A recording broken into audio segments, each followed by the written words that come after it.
After the Fighting Hawks came back to beat Denver on Thursday night, they're getting ready to face the #1 seeded team Quinnipiac tonight. Isaac Berkey is there in Tampa to talk about this matchup. Isaac?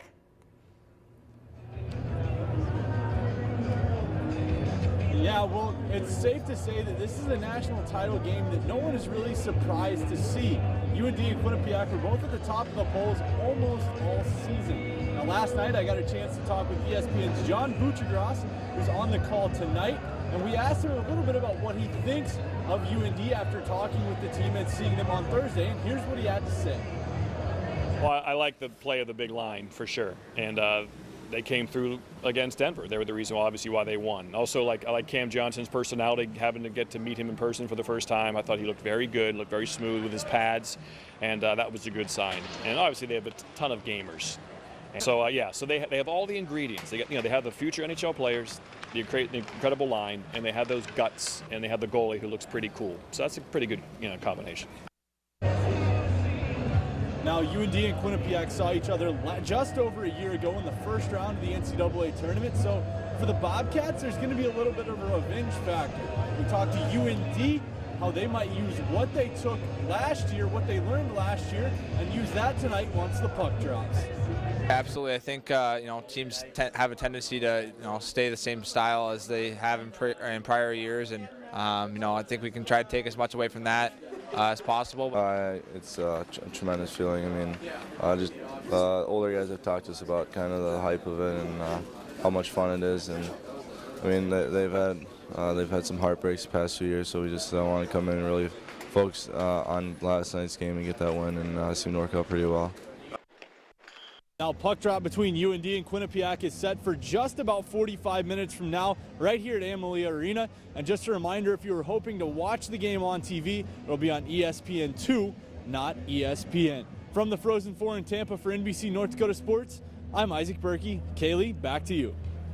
All right, thanks so much, Isaac. Now, as we've moved from indoor sports to the outdoors, the University of Emery had their first and only track and field meet today, the Al Bortke Open. Now, we all know what the man Al Bortke himself did while being a part of the Emery family, so it wouldn't have been right to not dedicate the meet to him.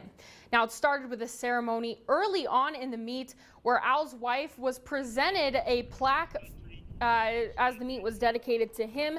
And then in the men's 4x1, Dickinson State came in first with a time of 42.77. In the men's high jump, coming up here, UMary's Joe Berger would clear 6 feet, and then his teammate Jordan Swango would clear 6'3". And in the women's 100-meter high hurdles, UMary's Maria Bolarouche would finish first with a time of 14.09. Now, the University of Emery baseball team came back home after their trip down in Sioux Falls. Today, they hosted Minnesota State for their 4-game, 2-day series. For the first game of the day, Minnesota State got the 5-2 win, and then the second game just ended with the score of 12-8 Minnesota State.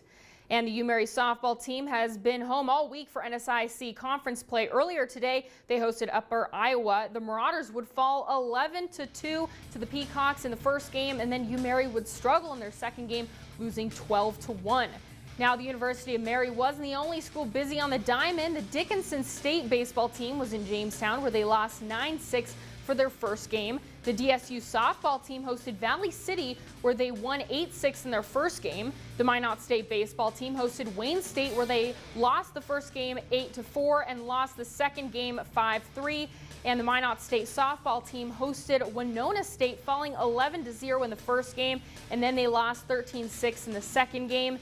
And then for high school baseball, Harvey Wells County beat Bishop Ryan 5-4 in the Shiloh tournament.